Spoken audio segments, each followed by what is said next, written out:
السلام علیکم ناظرین، میں ہوں کیر سکندر اور آپ دیکھ رہے ہیں یوٹیوب چینل کیر نالج ماسٹر۔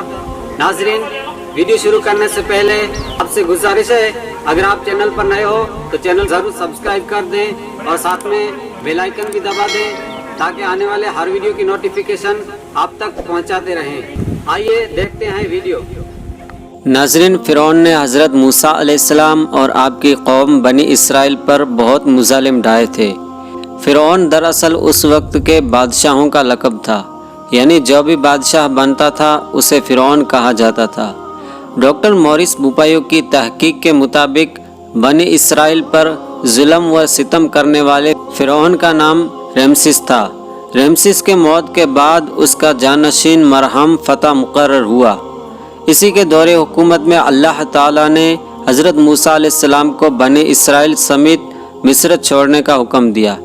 چنانچہ جب حضرت موسیٰ علیہ السلام بنی اسرائیل کو ہمراہ لیے دریائے نیل پار کر رہے تھے تو یہ بھی اپنے لشکر سمیت ان کا پیچھا کرتے ہوئے دریائے نیل میں اتر پڑا، مگر اللہ تعالیٰ نے بنی اسرائیل کو دریا پار کروانے کے بعد دریا کے پانی کو چلا دیا اور فرعون کو اس کے لشکر سمیت ڈبو کر ہلاک کر دیا۔ اس سارے واقعے کو اللہ تعالیٰ نے قرآن پاک میں کچھ یوں بیان فرمایا ہے: اور ہم نے بنی اسرائیل کو دریا پار کرا دیا تو فرعون اور اس کے لشکروں نے سرکشی کی اور ظلم سے ان کا پیچھا کیا، یہاں تک کہ جب اسے غرق ہونے آ لیا تو کہنے لگا، میں اس بات پر ایمان لایا کہ اس کے سوا کوئی معبود نہیں جس پر بنی اسرائیل ایمان لائی ہے، اور میں مسلمان ہوں۔ اسے کہا گیا، ابھی ایمان لاتا ہے، حالانکہ اس سے پہلے نافرمان رہا اور تو فسادی تھا، اور آج ہم تیری لاش کو بچا لیں گے تاکہ تو بعد میں آنے والے لوگوں کے لیے عبرت کی نشانی بن جائے، اور بے شک لوگ ہماری نشانیوں سے ضرور غافل ہیں۔ ناظرین، ان آیات میں فرمان الہی ہے کہ ہم فرعون کی لاش کو محفوظ رکھیں گے تاکہ بعد میں آنے والے لوگوں کے لیے باعث عبرت ہو، اور اپنے آپ کو خدا کہلوانے والے کو دیکھ کر آنے والی نسلیں سبق حاصل کریں۔ چنانچہ فرمان الہی کے عین مطابق اس فرعون کا ممی شدہ جسم 1898 میں دریائے نیل کے قریب تسبیحہ کے مقام پر شاموں کی وادیوں سے دریافت ہوا، جہاں سے اسے قاہرہ منتقل کر دیا گیا، اور اس وقت سے یہ ممی قاہرہ کی عجائب گھر میں سیاحوں کے لیے سجی ہوئی ہیں۔ اس کے سر اور گردن کھلے ہوئے ہیں اور باقی جسم ایک پٹی میں چھپا کر رکھا گیا ہے۔ اور یہی نہیں بلکہ مزید مطالعے سے معلوم ہوتا ہے کہ اس کی لاش کے ناک کے سامنے والا حصہ غائب ہے، جسے کسی حیوان وغیرہ نے کھایا ہو، غالباً سمندری مچھلی نے اس پر منہ مارا ہوگا۔ پھر اس کی لاش کو فیصلے کے مطابق کنارے پر پھینک دیا گیا تاکہ دنیا کے لیے وہ عبرت ہو۔ ناظرین، جون 1975 میں ڈاکٹر موریس نے مصری حکمرانوں کی اجازت سے فرعون کے جسم کے ان حصوں کا جائزہ لیا جو اس وقت ڈھکے ہوئے تھے۔ انہوں نے ان کی تصاویر اتاری، پھر ایک اعلیٰ درجے کی لیزر مصوری کے ذریعے ان کا مزید مطالعہ کیا۔ پھر ایک تحقیقات سے حاصل ہونے والے نتائج نے ان تمام مفروضوں کو تربیت بخشی جو فرعون کی لاش کو محفوظ رہنے سے متعلق قائم کیے گئے تھے۔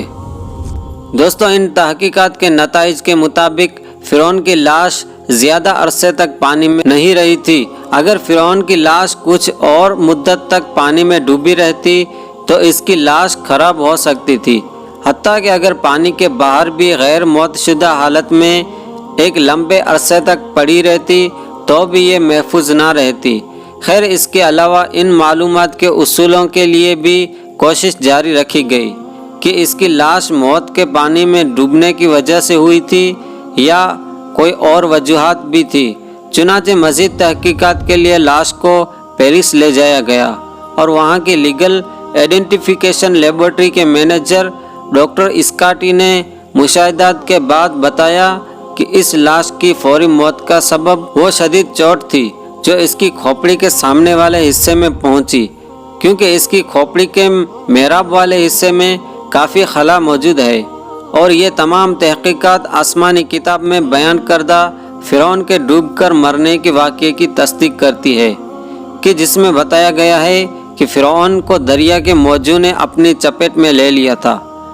ناظرین کرام، اس کے علاوہ مصر میں پرانے زمانے میں لوگ لاشوں کو ایسا مسالہ لگاتے تھے کہ جس سے لاشیں محفوظ رہتی تھی۔ ان میں سے چند ممیوں کے جسم آج تک پڑے ہوئے ہیں اور کچھ سے انہوں نے پٹیاں اتار دی ہیں، اور جن سے انہوں نے پٹیاں اتار دی ہیں ان کی کھال سے پتہ لگتا ہے کہ یہ کسی مردے کی کھال ہے۔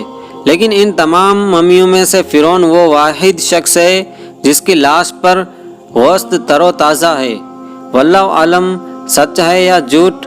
کہا جاتا ہے کہ انہوں نے میوزیم میں چوہے رکھے ہوئے ہیں جو ہر سال 15 مارچ کو اس کی لاش پر چھوڑے جاتے ہیں، جو اس کا بڑا ہوا گوشت کھاتے ہیں، اور پھر اس کی ڈریسنگ کی جاتی ہے اور اس کو دوبارہ شیشے میں بند کر دیا جاتا ہے۔ ناظرین کرام، جیسا کہ ان نتائج سے ظاہر ہوتا ہے کہ اللہ تعالیٰ نے فرعون کی لاش کو محفوظ رکھنے کے لیے خاص اہتمام کیا تھا، جس کی وجہ سے یہ ہزاروں سال تک زمانے کے اثرات سے محفوظ رہی، اور آخرکار اس کو 19ویں صدی میں دریافت کیا گیا، اور یہ قیامت تک آنے والے لوگوں کے لیے سامان عبرت رہے گی۔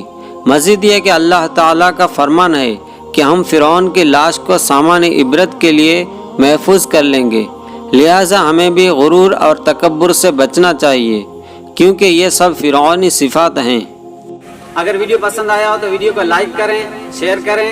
اگر آپ نے چینل کو سبسکرائب نہیں کیا ہے تو ضرور سبسکرائب کریں۔ ملیں گے ایک نیو نالج کے ساتھ، تب تک کے لیے اللہ حافظ۔